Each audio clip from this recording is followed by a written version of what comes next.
So I read 15 books this year, and in this video I'm going to review all of those books, and hopefully that could be your reading list for next year and you could learn something from this video, maybe. I don't know. Let's get into it.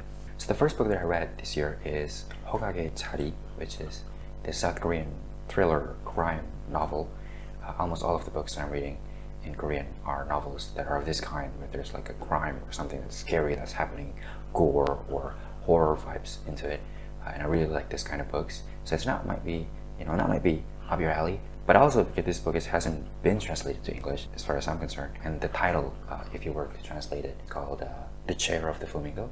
And I actually have a review on it on my website. I made the post earlier this year when I finished reading it. So if you want to read that, you can check the link in the description. But the story, to not to give away spoilers or anything, it's like, it's very predictable. That's why if I were to give this a rating, it's like 3 out of 5 stars. Not the best book that I've read. It's just, I really like the plot twist. Yeah, plot twist at the end is really, really good. And I talk about it on my review on the website. So if you want, you can read it down below. The second book that I read is called On Confidence. This is one of the books that are made by the incredible company, The School of Life, which was founded by the philosopher Alain de Botton. I don't know how to pronounce that. He's a Swiss-born British philosopher, and all of his works are about how to live a good life. I think his mission is that to find a way that culture replaces traditional values and principles and religion, because in the modern world, a lot of people don't go to church anymore, right? A lot of people are not that religious. So how do we find a way, a middle ground, right, between rejecting it all together, but also finding ways that we can extract wisdom, from 12,000 years of civilization. There has to be some wisdom in there that are pretty secular and that everyone can learn from, regardless of where you're coming from. And in his book, in this one, it's pretty short. It's like 2 or 3 hours. I listened to the audiobook version because I've read the book before that. Yeah, it's really good. It's narrated by the author, by Alain de Botton. He's an awesome voice, very soothing, very superb voice, very clear voice, that if you are familiar with the channel, if you're not, you have to visit the School of Life YouTube channel. They have so many essays that are really, really good, that talks about many facets of the problems that we face in modern life, and social phenomena and conditions that we might encounter. And so yeah, this book is really good. The core thesis of this book is basically that the idea of confidence should not come from having many features or having many abilities that makes us better than the other person. Like I'm better at singing than my friends, or I have more money than my friends. It shouldn't be like that. It should be like knowing that we're all humans. We all have finitude, right? We all have our shortcomings, right? Everyone at some point have anxiety, is stressful, is depressed, or have someone that they love got sick, or their pets died. Like that sucks for everyone. And so knowing that we're all the same on that level should give us some kind of confidence. Like one of the core ideas that I take from the book is that the benefit of knowing that we're all the same. Really good book. The third book that I read this year is $100 Million Offers by Alex Hormozi.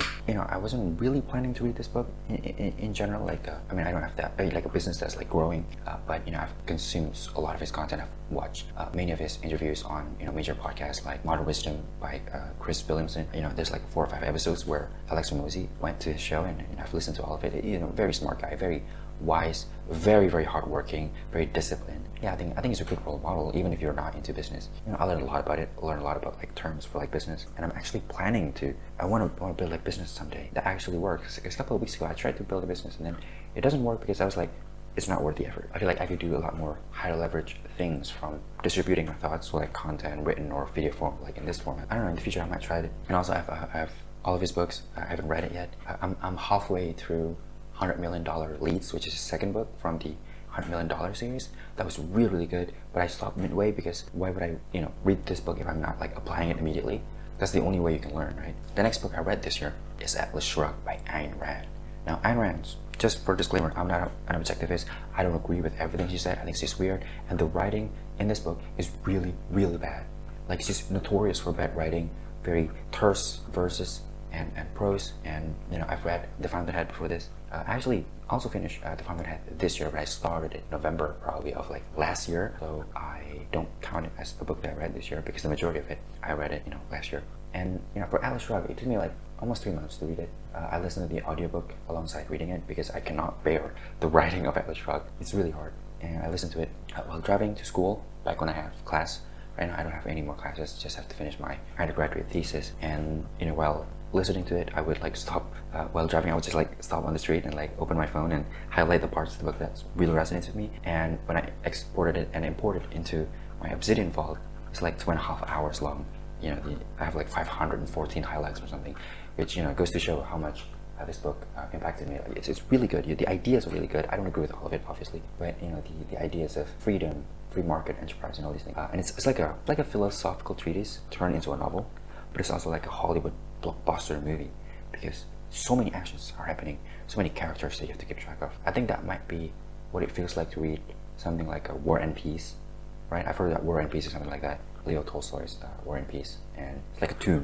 It's like this thick. You know, I don't even want to attempt reading that. People have said it's really good for that reason. You know, there's so many characters. It's like a really good story there, world building too. But not in the case of Atlas Shrugged, I would say. I don't want to spoil it, but like basically the main character, I would say, is more like a saint. Then again, also Ayn Rand said in one of her writings that the reason why the character was built like that, because she's trying to give the description of an ideal man, given her philosophical background, the principles of objectivism that she's trying to put inside the books. That's why the characters are that weird, and the setting is very theoretical. Obviously, it's a dystopian United States set in the, if I have to guess, from the setting like 60s, 70s, and yeah, a lot of interesting ideas, but it's weird. Yeah, so you might want to take the background with a grain of salt. But once you ignore that part, like, the story is amazing. The character of Hank Rearden, I identify so much with Hank Rearden. Like, my background is in engineering, so like there's so many scenes with his steel company, Rearden Metal.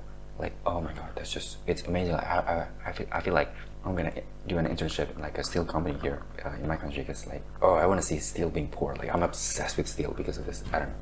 Yeah, it's really good. The next one is Meditation for Mortals by Oliver Burke. The format of this book is really interesting. It's basically, you are meant to read it one chapter at a time, and for each chapter is like 1 day, so there's 28 days, and just like the title, it's like a meditation. So you read it and then you reflect throughout the day, and I don't follow that, obviously, because I'm very impatient. I just read it cover to cover. Alongside it, there's the audiobook version. I also listen to that, and I'm very familiar with Oliver Burkeman's work. I've read all of his books except for The Antidote. He used to be a writer for a major newspaper in London for a long time, so his writing is really good, and all of his work centers around the concept of human finitude, which is actually the theme of this channel. You know, like human finitude, our limitation as human being, the failure of modern productivity, and how that doesn't lead us anywhere close of being able to, you know, accomplish all of our tasks and live a meaningful life.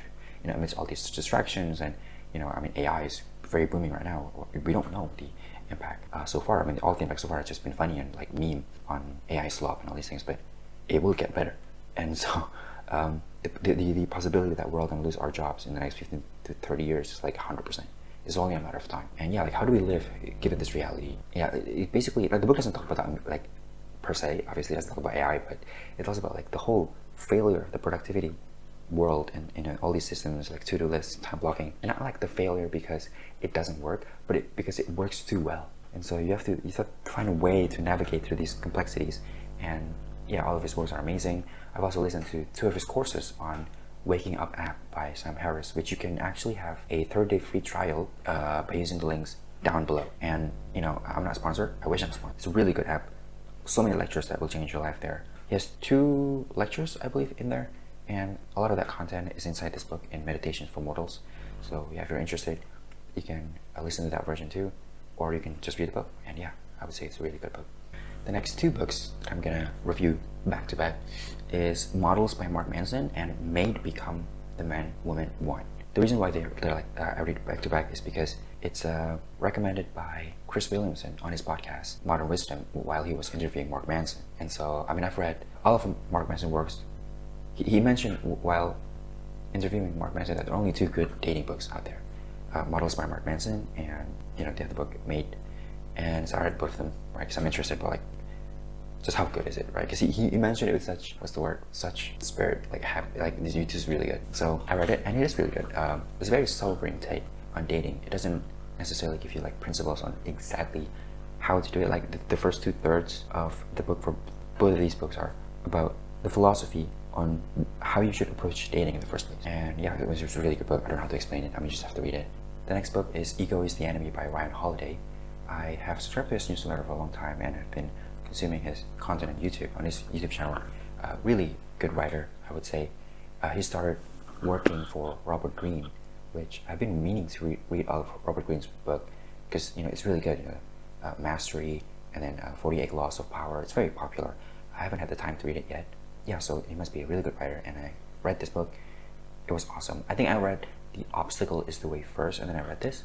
But this has the most impact on me from all of his works, because the book is basically about like the danger that comes with thinking that you're like this hero in a movie, or the main character in an anime or something, where you're like this larger than life characters, and the world will bend to your will because, I don't know, because you're not treating people nicely, or you have certain vices that you use that supports your work, you know, all these things, and that could come crushing down in an instant. And he has so many good examples, an anthology of stories from great figures throughout history.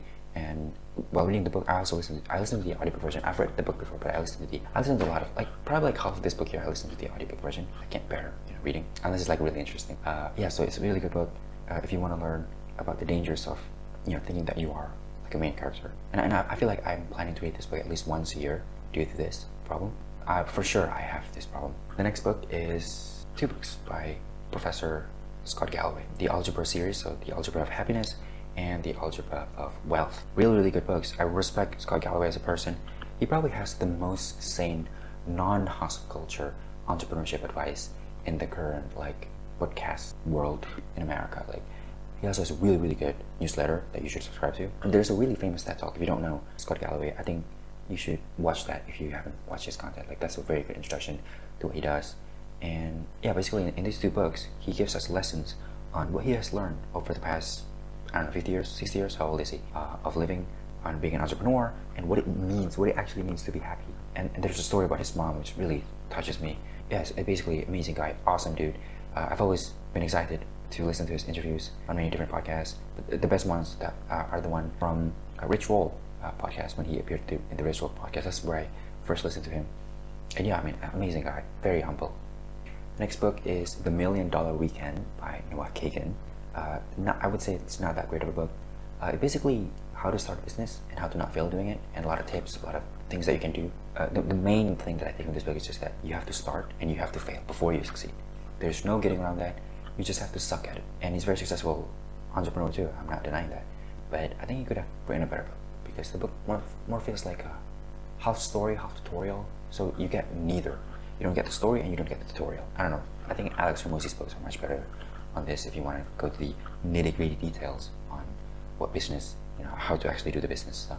The next book is The Power Method by Tiago Forte. This is his only good book. Building a Second Brain, his other book, is really bad. Do not read it. This is what you want to read. It's very short, it gets to the point, practical, and I implemented immediately in my Obsidian Vault. It was so helpful. The Power Method is basically, it stands for Project Area Resource Archive. So this is how you can manage your files, not based on the category types or extensions or formats, but based on how useful it is, how close do you, how close do you need it for right now in the present. And so you can duplicate this format on any software that you use, any apps that you use. And so I do this on my Obsidian immediately, and it really has been very helpful. I no longer use folders to categorize my documents in Obsidian, and for my file directory, it also is very helpful because I can just see clearly what I need and what I don't need, instead of like spending a long time trying to categorize different files. That's very helpful. So yeah, great book, you should read it. The other book about productivity that gets me really excited that I read this year is A System for Writing by Bob Doto. So this guy has been very active in the community, the r/Zelocostin, r/Obsidian community, and the Obsidian forum, and he has been a writer for a very long time. Yeah, this is the only good book about Zelocostin.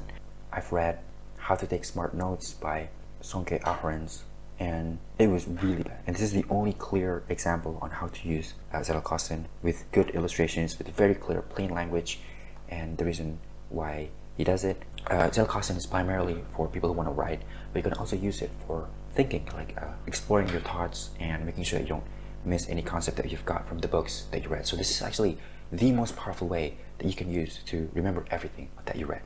Provided you have to turn it into notes that can be linked to other notes. That's the power of the notes, are in how you linked it to in relation to other notes. And I've been doing that for the past couple of weeks. I'm at like 100 something notes so far. It's been very helpful. The last book that I read this year is my guilty pleasure, is reading fanfiction on Archive of Our Own, AO3. And for this year's, I read a fanfic of the very popular a series by J.R.R. Martin, Game of Thrones, A Song of Ice and Fire. I've never actually read any of his books, and I'm not gonna read it until he finished the entire series, because I believe The Winds of Winter has been in progress for like more than 10 years now. I've watched the show, the 8th season show, which is really bad, and it ends really badly, but let's not talk about that. That's really sad. Yeah, it's really good. The category of this fan fiction is something called self-insert, where the author puts someone, either themselves or an invented character from the modern world, or from any other, let's say different story, and put it inside the world of A Song of Ice and Fire in Westeros. How they interact with the world. It's 800,000 words. It's longer than Atlas Shrugged, which, Atlas Shrugged is already at like 1,100 pages. This is longer than 1,100 pages. It took me months to read it, but it's so fun. Yeah, I read it every single day for the past like 3 months, and I finished it. But I started like earlier, like April of this year. That's how thick this book is if it were a book. The author is BronzeStar. I will put the link in the description if you want to read it too, if you like fanfic. But it's pretty fun. I learned nothing. This is like pure entertainment, but it's really, really fun. The beauty of reading sometimes is that, and probably the only reason why I'm here, because I read a lot. And the reason why I read a lot is because finding these kind of books where you're just reading purely for reading is what makes you fall in love with reading in the first place. And I think that for a lot of people who are not used to reading, let alone reading every day, is because they've never been in their life found a book that they just can't put down. And this could be the book for you. So that's all of the books I read this year. Hopefully that could be your reading list, or you can learn something from it. If you have any questions, ask down below in the comments. And if you want to read all the books or stuff I mentioned, look at the description and visit my website.